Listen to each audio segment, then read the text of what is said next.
ಕೇಂದ್ರದ ಬಜೆಟ್ ರೈತ ವಿರೋಧಿ ಶಾಸಕ ವಿಜಯಾನಂದ ಕಾಶಪ್ಪನವರ ಟೀಕೆ. ಕೇಂದ್ರ ಸರ್ಕಾರ ಮಂಡಿಸಿರುವ ಪ್ರಸಕ್ತ ಸಾಲಿನ ಬಜೆಟ್ ರೈತರು, ಕಾರ್ಮಿಕರು ಹಾಗೂ ಸಾಮಾನ್ಯ ಜನರ ಆಶೋತ್ತರಗಳಿಗೆ ಸ್ಪಂದಿಸಿಲ್ಲ. ಇದು ಸಂಪೂರ್ಣವಾಗಿ ರೈತ ವಿರೋಧಿ ಮತ್ತು ಜನ ವಿರೋಧಿ ಬಜೆಟ್ ಆಗಿದೆ ಎಂದು ಕಾಶಪ್ಪನವರು ತೀವ್ರವಾಗಿ ಟೀಕಿಸಿದರು. ನಗರದಲ್ಲಿ ಸುದ್ದಿಗಾರರೊಂದಿಗೆ ಮಾತನಾಡಿದ ಅವರು, ಬಾಗಲಕೋಟೆ ಕ್ಷೇತ್ರವನ್ನು ಪ್ರತಿನಿಧಿಸಿ 5 ಬಾರಿ ಸಂಸದರಾಗಿದ್ದರೂ ಕೂಡ ಯಾವುದೇ ಮಹತ್ವದ ಅಭಿವೃದ್ಧಿ ಯೋಜನೆಗಳನ್ನು ಪೂರ್ಣಗೊಳಿಸಲು ಕೇಂದ್ರ ಸರ್ಕಾರ ವಿಫಲವಾಗಿದೆ. ನೀರಾವರಿ, ಕೃಷಿ, ಉದ್ಯೋಗ, ಆರೋಗ್ಯ ಮತ್ತು ಶಿಕ್ಷಣ ಕ್ಷೇತ್ರಗಳಿಗೆ ಬಜೆಟ್ನಲ್ಲಿ ಸೂಕ್ತ ಅನುದಾನ ನೀಡಲಾಗಿಲ್ಲ ಎಂದು ಆರೋಪಿಸಿದರು. ರೈತರ ಬೆಂಬಲ ಬೆಲೆ ಹೆಚ್ಚಿಸುವುದು, ಕೃಷಿ ಉತ್ಪನ್ನಗಳಿಗೆ ನ್ಯಾಯಯುತ ದರ ಒದಗಿಸುವುದು, ಸಾಲ ಮನ್ನಾ ಸೇರಿದಂತೆ ಮೂಲಭೂತ ಬೇಡಿಕೆಗಳನ್ನು ಬಜೆಟ್ನಲ್ಲಿ ನಿರ್ಲಕ್ಷಿಸಲಾಗಿದೆ ಎಂದು ಮಾಧ್ಯಮದ ಮುಂದೆ ಮಾತನಾಡಿದರು. ಇವತ್ತು ಭಾರತ ಸರ್ಕಾರ ಇವತ್ತೇನು ಕೇಂದ್ರದಲ್ಲಿ ನಿರ್ಮಲಾ ಸೀತಾರಾಮನ್ ಅವರು ಆಯವ್ಯಯವನ್ನು ಮಂಡಿಸಿದ್ದಾರೆ.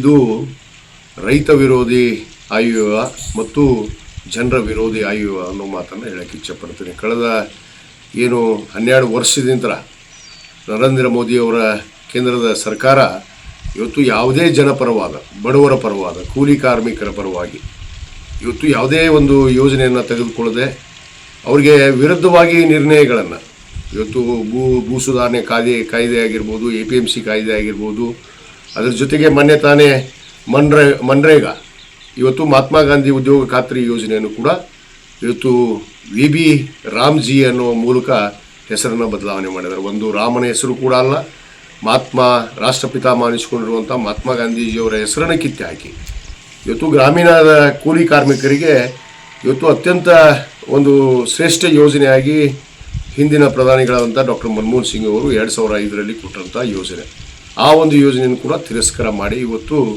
ಒಂದು ಕೇಂದ್ರದ ಆಯವ್ಯಯವನ್ನು ಮಂಡಿಸೋದು ಹೇಗೆ, ಯಾರ ಪರವಾಗಿರಬೇಕು ಅನ್ನೋದು ಯಾವುದೇ ಒಂದು ನಿರ್ಣಯವನ್ನು ಕೈಗೊಳ್ಳದ ಕಾರಣ ನಾನು ಈ ಒಂದು ಆಯವ್ಯಯವನ್ನು ನಾನು ವಿರೋಧಿಸ್ತೇನೆ, ಧಿಕ್ಕರಿಸ್ತೇನೆ ಅನ್ನೋ ಮಾತನ್ನು ಈ ಸಂದರ್ಭದಲ್ಲಿ ಹೇಳಕ್ಕೆ ಇಚ್ಛೆಪಡ್ತೇನೆ.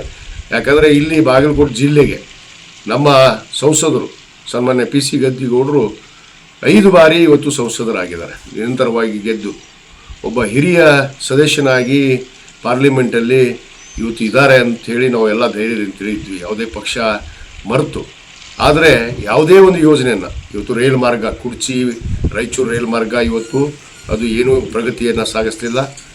ನಮ್ಮ ಮುಖ್ಯ ಬೇಡಿಕೆ ಗಿಣಿಗರಿ ಯಂತ್ರ ನಮ್ಮ ಆಲಮಟ್ಟಿವರೆಗೂ ಟ್ರೈನ್ ಆಗಬೇಕಾಗಿತ್ತು. ಯಾಕಂದರೆ ನಮ್ಮ ಹುಣಗುಂದ ಮತಕ್ಷೇತ್ರ ಇಳಕಲ್ ತಾಲೂಕು ಇಲ್ಲೇ ಕುಷ್ಟಗಿವರೆಗೂ ಕೂಡ ರೈಲು ಮಾರ್ಗ ಬಂದಿದೆ. ಕುಷ್ಟಗಿ ಯಂತ್ರ ಮುದುಗಲಿಗೆ ರೈಲು ಮಾರ್ಗ ಹೋಗಿದೆ, ಆದರೆ ಇಳಕಲಿಗೆ ತರುವಂಥ ಕೆಲಸ ಆಗಲಿಲ್ಲ. ಕೇವಲ 20 ಕಿಲೋಮೀಟರ್ದಲ್ಲಿ ಒಂದು ರೈಲು ಮಾರ್ಗ ಆಗ್ತಿತ್ತು ಮಾಡಿದರೆ. ಈ ಒಂದು ಪ್ರಯತ್ನ ಕೂಡ ನಮ್ಮ ಸಂಸದರು ಮಾಡಲಿಲ್ಲ. ನಮ್ಮ ಚಾಲುಕ್ಯರ ನಾಡು ಅಂತ ನಾವು ಹೇಳ್ತೀವಿ. ಅತ್ಯಂತ ಹೆಮ್ಮೆಯಿಂದ ಮೊನ್ನೆ ತಾನೇ ನಮ್ಮ ಸರ್ಕಾರ, ನಮ್ಮ ಮಾನ್ಯ ಮುಖ್ಯಮಂತ್ರಿಗಳು ಸಿದ್ದರಾಮಯ್ಯನವರು ಚಾಲುಕ್ಯ ಉತ್ಸವವನ್ನು ಬದಾಮಿ, ಪಟ್ಟದಕಲ್ಲು, ಐವಳ್ಳಿಯಲ್ಲಿ ನೆರವೇರಿತು. ಭಾಳ ಯಶಸ್ವಿಯಾಗಿ ಕಳೆದ 11 ವರ್ಷದಿಂದ ಆ ಉತ್ಸವ ಕೂಡ ಹಿಂದಿನ ಆಡಳಿತ ಮಾಡಿರುವಂಥ ಭಾರತೀಯ ಜನತಾ ಪಕ್ಷ ಒಂದು ಉತ್ಸವವನ್ನು ಕೂಡ ಮಾಡಲಿಲ್ಲ. ನಾಡಿನಲ್ಲಿ ಎಲ್ಲ ಉತ್ಸವಗಳನ್ನು, ಹಂಪಿ ಉತ್ಸವ ಆಗಿರ್ಬೋದು, ಕಾರವಾರ ಉತ್ಸವ ಆಗಿರ್ಬೋದು, ಬಸವ ಜಯಂತಿ ಉತ್ಸವ ಆಗಿರ್ಬೋದು, ಅನೇಕ ಉತ್ಸವವನ್ನು ಮಾಡಿ ಈ ನಾಡಿನಲ್ಲಿ ಇತಿಹಾಸವನ್ನು ರಚಿಸಿದಂಥವ್ರು, ಇತಿಹಾಸವನ್ನು ಬರೆದಂಥವ್ರು, ಈ ನಾಡಿಗೆ ಅನೇಕ ಕೊಡುಗೆಗಳನ್ನು ಕೊಟ್ಟಂಥವ್ರನ್ನ ಮಲಕು ಹಾಕುವಂಥದ್ದು ನಮ್ಮ ಸರ್ಕಾರದ ಆದ್ಯ ಕರ್ತವ್ಯ. ಆ ಕೆಲಸ ಕೂಡ ಕೇಂದ್ರ ಸರ್ಕಾರ ಮಾಡಲಿಲ್ಲ. ಲಿಂಗಾಯತರಿಗೆ ಕೂಡ ಅಭಿವೃದ್ಧಿಯನ್ನು, ದಿಶೆಯನ್ನು ಕಾಣಲಿಲ್ಲ. ಯಾಕಂದರೆ ನಮ್ಮ ಸಂಸದರು ಕೂಡ ಲಿಂಗಾಯತ ಸಮುದಾಯದಲ್ಲಿ ಇರುವಂಥ ಒಬ್ಬ ಸಂಸದರು ಯಾವುದೇ ಲಿಂಗಾಯತರ ಪರವಾಗಿ ಕೇವಲ ಬಸವಣ್ಣನ ಫೋಟೋ ಇಟ್ಟು ಪಾರ್ಲಿಮೆಂಟ್ ಮುಂದೆ ಹಾರಾಕಿ ಬಸವ ಜಯಂತಿಯನ್ನು ಮಾಡೋದ್ರ ಮುಖಾಂತರ ಇವರು ತೋರಿಕೆಗಾಗಿ ಮಾಡ್ತಾ ಇರುವಂಥ ಕೆಲಸ, ಯಾವುದೇ ಅಭಿವೃದ್ಧಿ ಕೆಲಸಗಳು ಈ ನಾಡಿನಲ್ಲಿ, ಈ ದೇಶದಲ್ಲಿ ಆಗ್ತಾ ಇಲ್ಲ ಅನ್ನೋದು ಭಾಳ ಸ್ಪಷ್ಟವಾಗಿದೆ. ಆದ ಕಾರಣ ರೈತ ವಿರೋಧಿ ಸರ್ಕಾರ ಕೇವಲ IT, BT ಉದ್ದಿಮೆದಾರರಿಗೆ ಗಮನ ಹರಿಸುವಂಥದ್ದು. ಯಾವ ರೈತರು ಕೂಡ ಸಾಲ ಮನ್ನಾ ಮಾಡಲಿಲ್ಲ. ಉದ್ದಿಮೆದಾರರು ಮಾಡಿರುವಂಥ ಸಾಲವನ್ನು ಮನ್ನಾ ಮಾಡ್ತಾರೆ ಇವರು, ಆದರೆ ರೈತರ ಸಾಲವನ್ನು ಮನ್ನಾ ಮಾಡುವಂಥ ಕೆಲಸ ಆಗಲ್ಲ. ಯಾಕಂದರೆ ಹಿಂದೆ 2010ರಲ್ಲಿ ಡಾಕ್ಟರ್ ಮನಮೋಹನ್ ಸಿಂಗ್ ಅವರು ಈ ದೇಶದ ರೈತರ ಸಾಲವನ್ನು ಮನ್ನಾ ಮಾಡಿದರು. ಸುಮಾರು 73,000 ಕೋಟಿ ರೂಪಾಯಿಯನ್ನು ರೈತರ ಸಾಲ ಮತ್ತು ಬಡ್ಡಿಯನ್ನು ಕೂಡ ಮನ್ನಾ ಮಾಡಿದ್ದು ಕೀರ್ತಿ ಅದು ಕಾಂಗ್ರೆಸ್ ಪಕ್ಷಕ್ಕಿದೆ. ಕಾಂಗ್ರೆಸ್ ಪಕ್ಷ ಈ ದೇಶದಲ್ಲಿ ಮತ್ತೆ ಆಡಳಿತಕ್ಕೆ ಬರಬೇಕು. ನಮ್ಮ ನಾಯಕರಾದಂಥ ಸನ್ಮಾನ ರಾಹುಲ್ ಗಾಂಧಿಯವರು ನೇತೃತ್ವದಲ್ಲಿ ಖಂಡಿತವಾಗಿ ನಾವು 29ಕ್ಕೆ ಈ ದೇಶದಲ್ಲಿ ಅಧಿಕಾರಕ್ಕೆ ಬರ್ತೀವಿ ಅನ್ನೋ ಒಂದು ವಿಶ್ವಾಸವನ್ನು ವ್ಯಕ್ತಪಡಿಸಿ ರೈತರ ಪರವಾಗಿ, ಜನರ ಪರವಾಗಿ, ಬಡವರ ಪರವಾಗಿ ನಮ್ಮ ಆಡಳಿತ ಈ ಹಿಂದೆ ಶ್ರೀಮತಿ ಇಂದಿರಾ ಗಾಂಧಿಯವರು ಇರ್ಬೋದು, ಜವಾಹರ್ಲಾಲ್ ನೆಹರು ಅವರು ಇರ್ಬೋದು, ಇವತ್ತು ಅನೇಕ ಜನ ಮನಮೋಹನ್ ಸಿಂಗ್ ಅವರು ಆದಿಯಾಗಿ ಈ ದೇಶವನ್ನು ಬೆಳಗಿದಂಥವ್ರು.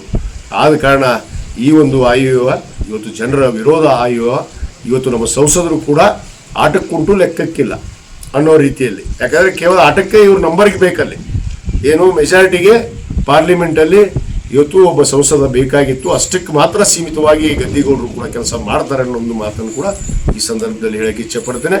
ಈ ಒಂದು ಆಯುವನ್ನು, ಕೇಂದ್ರ ಸರ್ಕಾರದ ಆಯುವನ್ನು, ನರೇಂದ್ರ ಮೋದಿಯವರ ಮತ್ತು ನಿರ್ಮಲಾ ಸೀತಾರಾಮನ್ ಅವರ ಈ ಆಯುವನ್ನು ನಾನು ಧಿಕ್ಕರಿಸ್ತೀನಿ, ವಿರೋಧಿಸ್ತೀನಿ ಅನ್ನೋ ಮಾತನ್ನು ಹೇಳಕ್ಕೆ ಇಚ್ಛೆಪಡ್ತೇನೆ. ಧನ್ಯವಾದಗಳು. ಬ್ಯೂರೋ ರಿಪೋರ್ಟ್ ಶಿವಕುಮಾರ ಕೆಂಬಾವಿ ಹಿರೇಮಠ್, ಭಾರತ ವೈಭವ news, Ilkal. Thanks for watching. Read, discuss and debate with editor Dr. Yan Prashant Rao. Wanted reporters in print, digital and visual media for Bharat Vaibhav Daily Newspaper, BV News 5 Channel and BV Fast Web News from all the talukas of Karnataka, Goa and Maharashtra. If interested, send your resume to 9019229369.